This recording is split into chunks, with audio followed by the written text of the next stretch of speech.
They reached out to President Ruto last Saturday, sent him somebody, said, we have come to the end.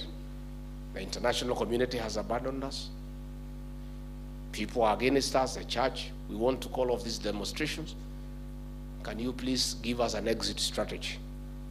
President said, okay, fine, no problem.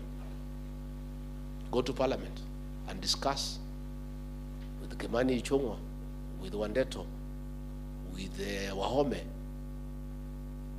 Go and say what your issues are. Those people listen and make a decision, as we have nothing to do with you.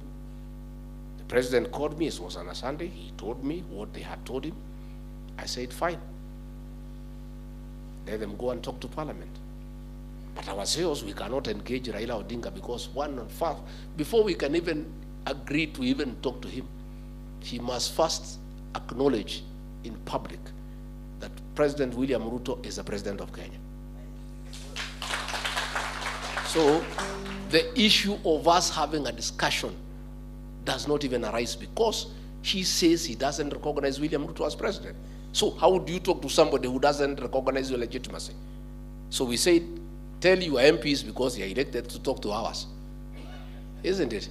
But as we cannot talk to Raila on what ground? Who is he in Kenya? We talk to him as who? He's just an ordinary citizen. Lakini kama ako na matatizo ya kibinafsi akuje tumusikize. But we cannot have an engagement with Raila Odinga because who is he in Kenya? He's not elected by anybody.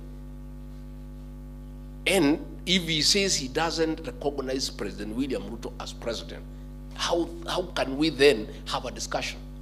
So let them go to Parliament and engage our members of Parliament. Waheshimiwa mtatuambia vile amesema. Nyinyi mumsikize, as we have no time. Hatuna nafasi. We are busy.